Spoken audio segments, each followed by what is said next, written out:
I'm an addict named Bill. I want to thank you for coming out to this workshop today. This is a presentation on sexually disturbed behavior and also disruptive behavior within the rooms of Narcotics Anonymous. First reflections. This is information that we are going to present today. It was gathered by addicts for addicts, and it's about behavior that has the potential to really damage the NA fellowship as a whole. Collectively and individually as addicts, there's been a lot of concern expressed about this issue, and it's also about the health and the welfare of our fellowship as a result of this behavior, and what could happen to our fellowship if this type of thing does not stop. This is not just a local issue for the NA fellowship as a whole. Local and state officials in other areas have whether it be drug court or probation officers or what have you, are starting to make decisions not to send people in their programs of probationists or drug court participants to NA because NA has a bad image due to predatory behavior. So offenders aren't coming. If NA is not safe for one member, then NA is not safe for any member. The hope of this workshop is to bring light to some of the information that will help recovering addicts identify where there has been a concern and how to deal with the situation if such situation should arise. Now, most of all, we hope it will cause people who are engaging in predatory behavior to take a good hard look at themselves, about how their behavior is damaging to our fellowship and how it can be damaging to addicts in our fellowship and even those who haven't yet joined us. So first of all, we're going to go over some definitions. The first one is predatory. Predatory, or living by plundering and robbing and preying on other animals. Pretty familiar. Next is plundering, to take by force or fraud. And of course, behavior. What is behavior? Behavior is a way of behaving or conduct or action. Behavior is something that can be observed, something that can be measured. The definition of predatory or plundering behavior, if we think about those words together, it conjures up visions of like birds of prey, hunting hawks or eagles, preying on something that is smaller, something that is slower, some other type of animal that is less able to protect itself. Now, they do this, of course, we know as a means of survival, as a means of food. That's how they eat. Now, the predators we're discussing here today are a different type of predator. They're a human predator.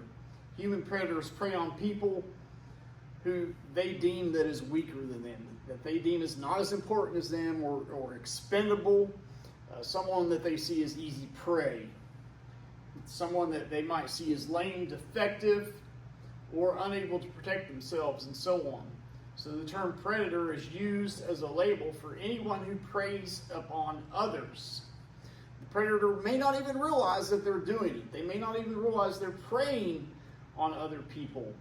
Sometimes they're unaware of what they're doing, and other times, though, the predator, unfortunately, is very aware of their behavior. They're making a conscious decision to act out in this behavior in this inappropriate way. So when we think about predatory behavior in the NA fellowship, I'm sure every one of us here today can come up with some sort of example. We come to the rooms of NA, we come from all varying walks of life. We come in various stages of our addiction. And some of us will turn from prey into predator. Oftentimes people who are abused will become the abuser. Many people who have been abused, some have been abusers, they all come to the rooms. They all come for different reasons. We come to the rooms of NA from varying walks of life. We come in here for varied reasons and, of course, in various stages of our recovery, or in, as it says, the stages of the addiction cycle, but various stages of our recovery. We come in, and oftentimes, people come in the rooms for all these different reasons. Here's the thing, though. Not everyone who is in the rooms is here to stop using, lose the desire to use, and find a new way to live, unfortunately. Some came to the rooms through the criminal justice system. We all arrive in the rooms because there is something wrong with the way we are living, and we need to find a new way to live, a different way to live. Some of us weren't parented, or we didn't have adequate role models. Some of us, were raised and living in decent homes and just strayed from the path. But once we get to the room, we expect in the rooms there to be an atmosphere of recovery. We expect when we get here that NA is a safe place of recovery. We expect that the information that we hear and see is free from judgment. We expect to have respect from our peers. And we also count on the ability to maintain personal anonymity. Many of us will arrive through the doors of Narcotics Anonymous broken and battered and badly damaged from the disease of addiction. And the lengths that we had to go to continue using, many of us still live with those scars of addiction and even abuse, on our physical persons. However, other people, scars aren't visible. The scars are wounds that are deep within there, invisible wounds. People arrive in NA to get clean, to stay clean, and they come because they just want the pain to stop. And then they fall victim to other people who are seeking to use them for their own selfish or self-seeking, self-centered needs. Now, we get in the way of the newer members building that foundation of recovery. We do them a huge disservice when we prey upon them. We hinder their ability to build the necessary relationships that are vital for them to stay clean. Obviously, no one wants to fellowship if they're being victimized all the time. We expect safety, sharing, listening, respect, and we expect no judgment in the rooms of Narcotics Anonymous. Now, there are different types of predators. When we think about predatory behavior, automatically sometimes we only think of sexual predators. But there are many kinds of predators that are here in our midst. Examples of predatory behavior could be anything from borrowing money with no intention of paying it back, to borrowing possessions, borrowing things from another person, bumming cigarettes from a person that just can't say no. Now, when we think about predatory behavior, we think about sexual favors, but like I said, it could be money. It could be bumming cigarettes from that person. 13th stepping, as we said before. We want to build relationships. Many people will resort to a relationship after the drugs go. As we said, it's one of the most common things that people look for. Because when the drugs go, people are automatically looking for something that is outside themselves to fill that void that has come from active drug use. So oftentimes we see the newcomer is thrilled and we're excited that someone's finally shown some sort of interest in them. So it begins to become a romantic type of relationship, and then expectations get set on both parties at that point, but that is a predatory thing. What they don't know yet, if they're newly clean, is they don't have to get involved in a romantic or sexual or intimate relationship in order to stay clean. There are several relationships that are imperative for early and ongoing recovery, such as a relationship with a fellowship, a relationship with a sponsor, a relationship with a support or peer group. The steps, a relationship with the steps, a relationship with a home group or a service position. And adding onto that a romantic or sexual relationship at an early stage of recovery will shift the focus off of recovery and onto that new relationship. This can happen, all of a sudden without people even knowing about it, or sometimes it can happen to them and they're caught up in it and not even really knowing what's going on.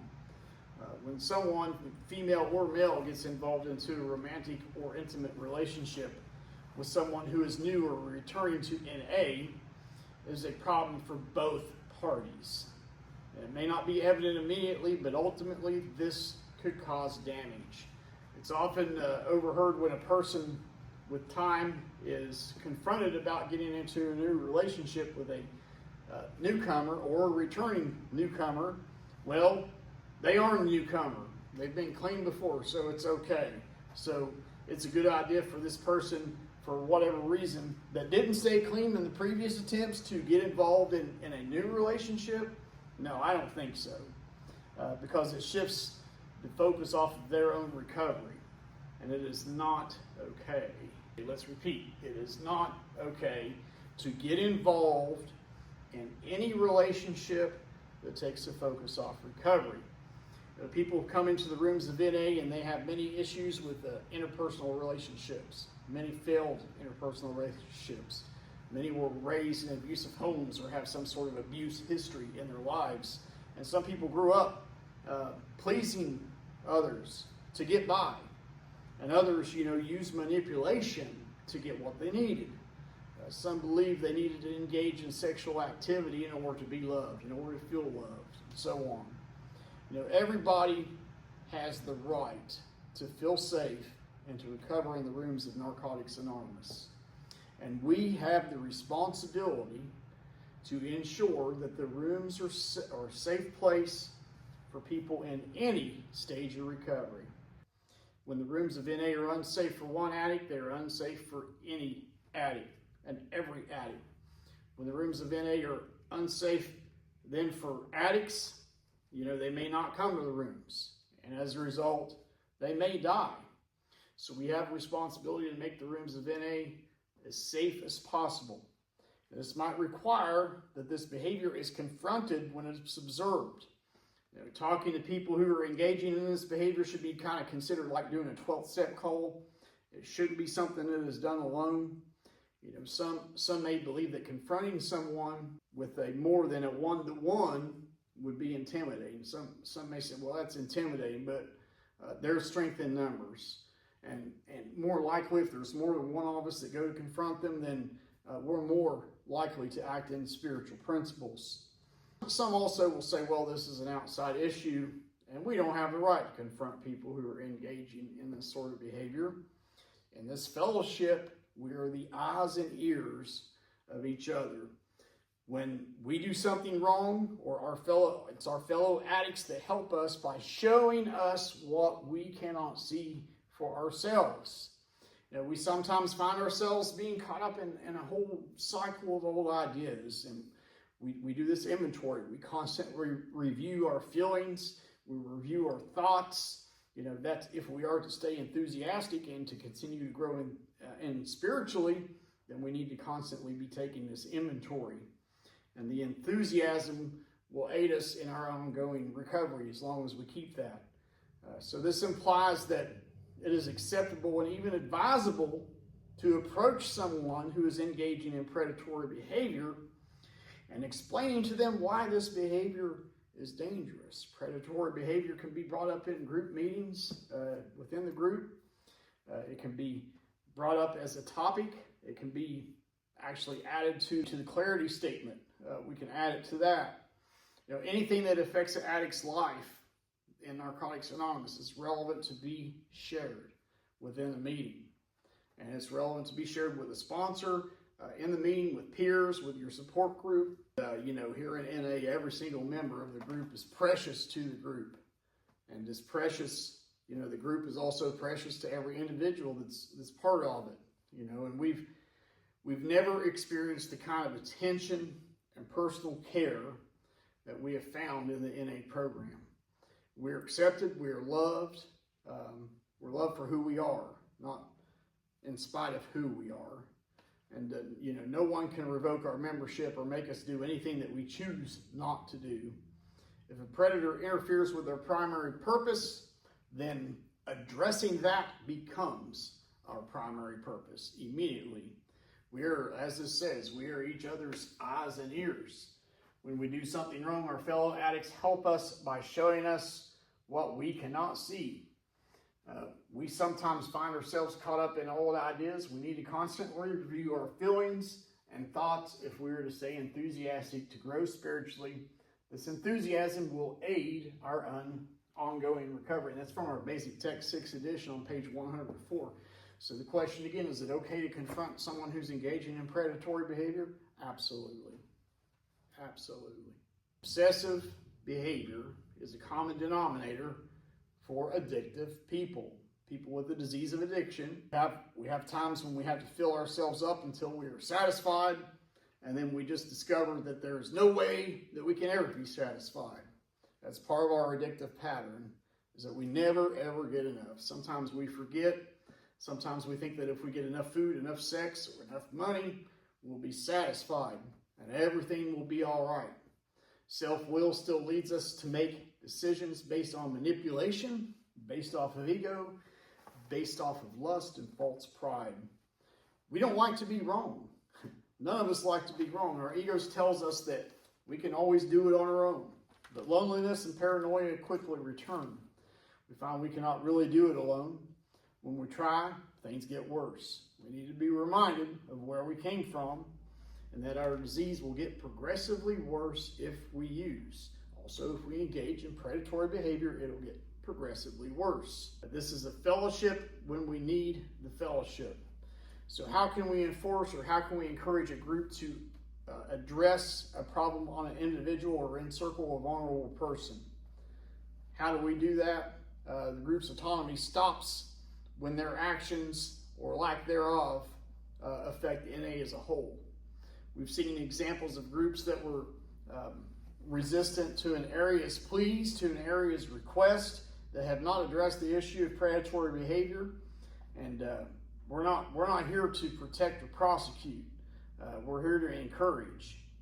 If someone is placing someone else in danger, it may need to be addressed outside the group. If you're seeing this type of behavior go on and it's not being addressed, then you need to take it outside. Sometimes law enforcement needs to get involved if the group or the area is not. Now, areas should take an area service inventory. We made a searching and fearless inventory of ourselves. We should be inventorying ourselves regularly to find out whether or not we're maintaining an atmosphere of recovery. Now, this is stated in a different context. We don't represent or speak for NA. However, this is something to think about when addressing the issue. How do we confront the predator, or how do we offer support with the predator or victim?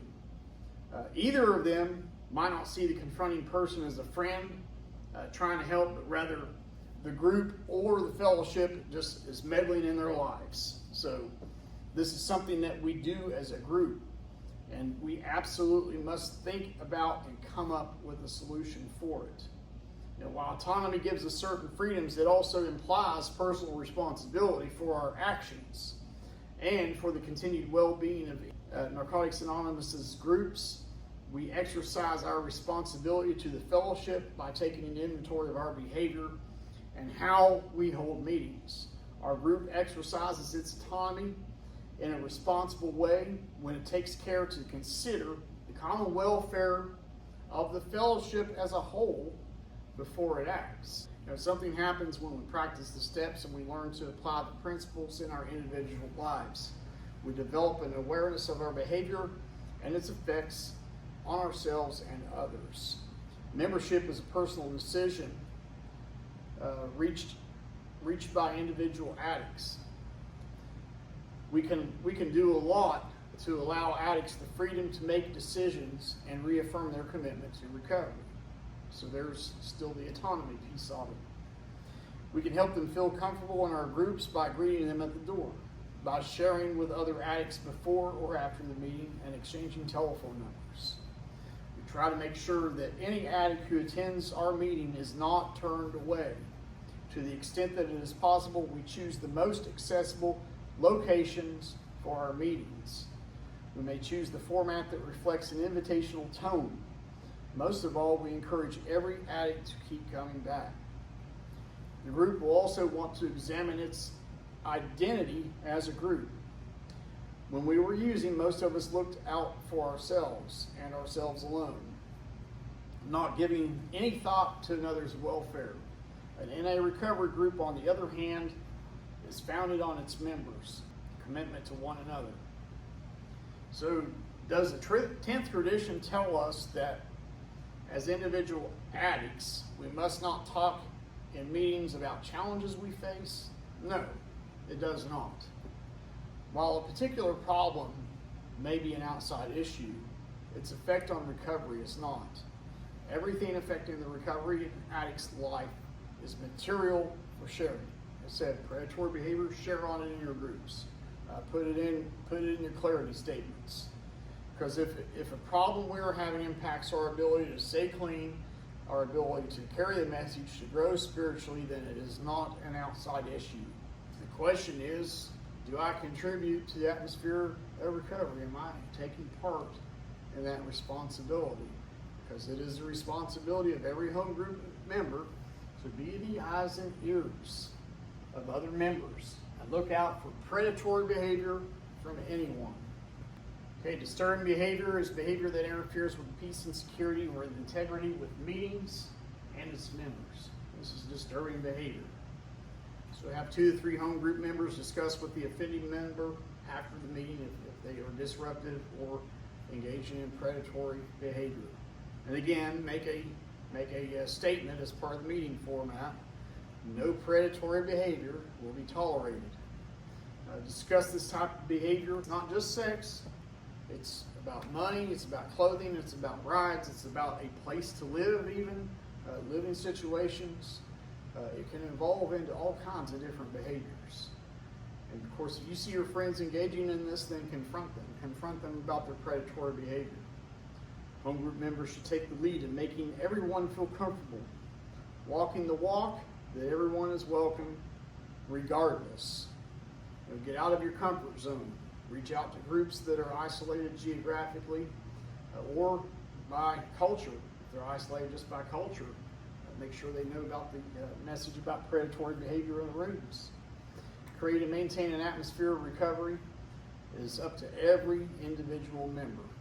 To be setting a personal example that others can follow, that we can prove that no addict anywhere need die from the horrors of addiction. Disruptive behavior of a sexual nature has consequences on what? It has consequences on the individual who undergoes them, on the member who does them, on the meeting itself, on the group consciousness, and Narcotics Anonymous as a whole. The member who undergoes them could exclude themselves from meetings. They could lose faith in the fellowship. They could lose faith in the process of recovery. They could lose trust in other members. They could potentially isolate themselves, relapse, and even die. And of course, experience psychological after effects of being victim. The member who does them could also exclude themselves from meetings, puts their recovery at risk. They themselves lose trust in the fellowship. They disrupt the atmosphere of recovery. They lose the trust of fellow members. They divert their spirituality, isolate themselves, they relapse, and they can face legal consequences.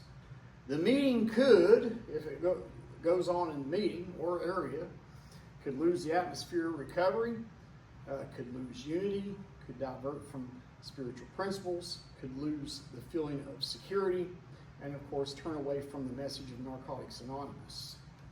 And could close. Entire group could close, entire area could close. The group conscious what happens with the group conscious when predatory behavior happens? They lose trusted members. They move away from their primary purpose. They lose unity. They lose the atmosphere of recovery and security. They tarnish their reputation. If the public reputation of Narcotics Anonymous is somehow impaired, addicts may die. From It Works How and Why, 4th Tradition, page 119. So since most groups are not directly connected with each other, we might think that, well, if it happens in our meeting, it's not going to affect anybody else. When we consider who is affected in our group, we have to look at other groups. The addict yet to come. We have to look at the newcomer. We have to look at the neighborhood in which we hold our meetings. From It Works, Tradition 4, page 113.